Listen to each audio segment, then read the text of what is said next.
Hello guys, welcome to my YouTube channel coaching hub. आज की video में हम एक्सरसाइज 3.1 करने वाले हैं। तो चलिए आइए देखते हैं कि क्वेश्चन में हमें दिया क्या हुआ है।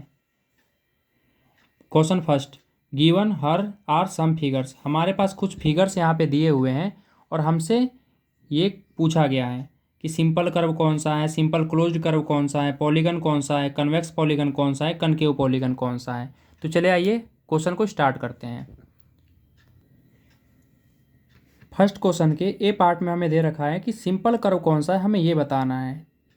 तो इसके लिए आपको पता होना चाहिए कि सिंपल कर्व होता क्या है। सिंपल कर्व वो कर्व होता है जो एक लाइन से बना हो और इंटरसेक्ट ना हो। जैसे कि ये हो गया एक सिंपल कर्व, ये भी हमारा सिंपल कर्व है। लेकिन अगर मैं आपको कह दूं कि ये हमारा सिंपल कर्व होगा, नहीं, क्योंकि ये इंटरसेक्ट हो रहा है। तो जो लाइन सेगमेंट इंटरसेक्ट होगा वो सिंपल कर्व नहीं होगा। उसी टाइप से अगर किसी फिगर को बनाने के लिए हमें अपने कलम को उठाना पड़ गया तो वो भी सिंपल कर्व नहीं होगा। जैसे कि आप यहाँ पे देख सकते हैं, ये हो गया, और इसको बनाने के लिए हमें अपने हाथों को उठाना पड़ गया, तो ये भी हमारा क्या है, सिंपल कर्व नहीं है। इसमें भी कंडीशंस होती है। जो कर्व होता है ना, वो दो टाइप का होता है। एक होता है ये ओपन कर्व, जो कि ये ओपन है, खुला है, तो ये ओपन कर्व हो गया। इसको क्या बोलते हैं, इसको बोलते हैं ओपन कर्व। और ये हो जाएगा हमारा क्लोज्ड कर्व, क्योंकि ये क्या है, ये बंद है, तो ये हमारा कौन सा कर्व हो जाएगा, ये क्लोज्ड कर्व हो जाएगा। आई होप कि आपको समझ आ गया होगा। तो चलिए आइए इसमें हम फाइंड आउट करते हैं कि सिंपल कर्व कौन सा है। सबसे पहले हमें सिंपल कर्व बताना है। तो इसमें ये जो पहला होगा ये भी क्या है, हमारा सिंपल कर्व है। क्यों? क्योंकि ये एक ही लाइन सेगमेंट से बन रहा है और इसमें कोई लाइन इंटरसेक्ट भी नहीं हो रही है। तो पहला क्या है हमारा, यहाँ पे ए का लिख देते हैं। पहला क्या है हमारा, सिंपल कर्व है। सेकंड में आइए, सेकंड भी हमारा सिंपल कर्व है। क्यों? क्योंकि इसके लिए भी हमें एक लाइन सेगमेंट में ये बन रहा है और इसको बनाने के लिए हाथों को उठाने की रिक्वायरमेंट नहीं है।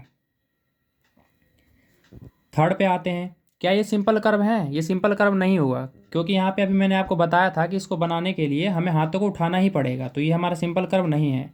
चौथा देख लेते हैं। चौथे में हमारे पास स्टार दिया हुआ है। क्या ये सिंपल कर्व है? नहीं है, क्योंकि इसमें आप देख सकते हैं कि ये लाइन जो है एक दूसरे को इंटरसेक्ट कर रही है, तो ये भी सिंपल कर्व नहीं होगा। यहाँ पे देख लेते हैं, क्या ये पॉसिबल है कि एक ही लाइन सेगमेंट में बना सके और बिना हाथ उठाए बना सके? पॉसिबल है, तो ये भी हमारा सिंपल कर्व है। तो यहाँ पे मैं लिख देता हूँ कि जो पांचवा फिगर है हमारा वो भी सिंपल कर्व है। आगे चलते हैं, छठा।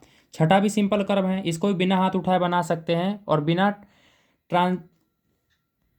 ट्रांसेक्ट किए इसे बना सकते हैं। तो छठा भी हमारे लिए क्या हो जाएगा, छठा भी हमारे लिए सिंपल कर्व हो जाएगा।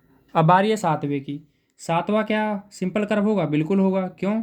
क्योंकि इसमें कोई लाइन इंटरसेक्ट नहीं कर रही है और एक ही लाइन सेगमेंट में हम इसे बना सकते हैं बिना हाथ उठाए। तो सातवां भी क्या है, सातवां भी हमारे लिए सिंपल कर्व होगा। अब बारी आती है आठवें की। आठवां क्या सिंपल कर्व है? बिल्कुल नहीं है। क्यों?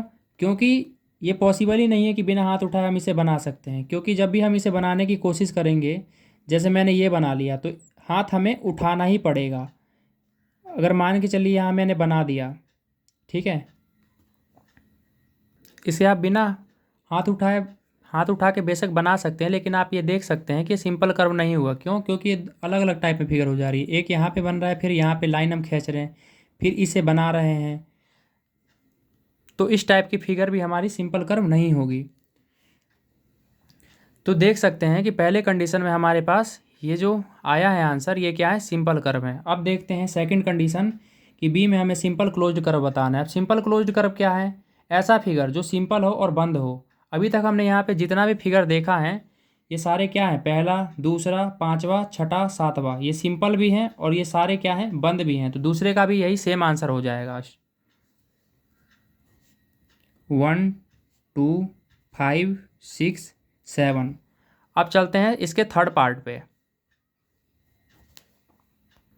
थर्ड पार्ट में हमें पूछा गया है पॉलीगन। अब पॉलीगन होता क्या है, देखिए, पॉलीगन वो होता है जिसकी साइड्स होती हैं, ठीक है, साइड्स होनी चाहिए और इंटरसेक्ट नहीं होनी चाहिए। इट मीन्स कि आप यहाँ पे देख सकते हैं इसमें साइड हैं, बिल्कुल हैं, और ये एक दूसरे को इंसेक्ट भी कहीं से नहीं कर रही, तो ये हमारा क्या है, ये पॉलीगन है।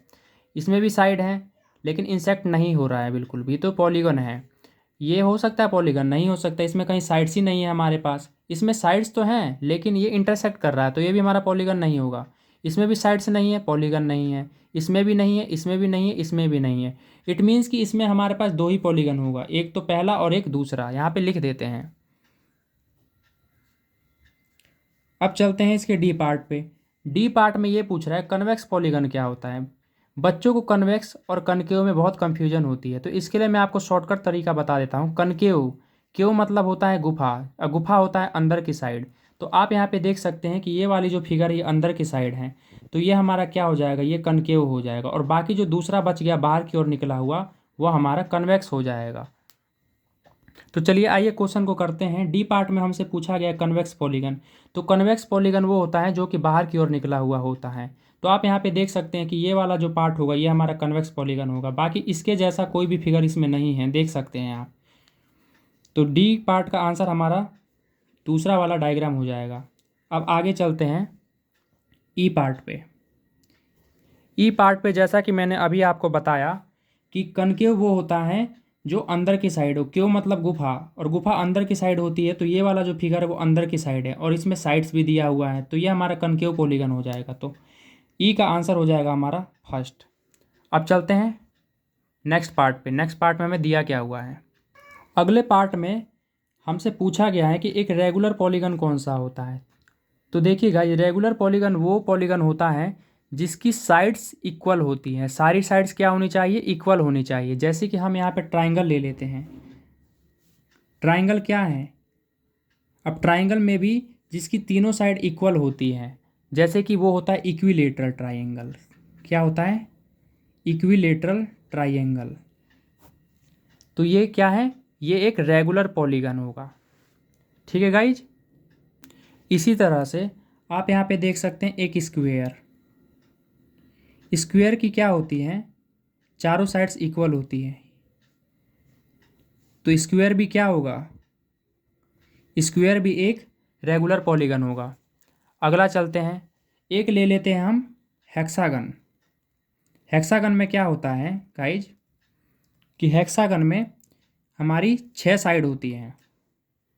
कितनी साइड होती हैं, 6 साइड। तो बना लेते हैं 6 साइड, और 6 साइड बराबर होनी चाहिए, इस बात का आप ध्यान रखेंगे।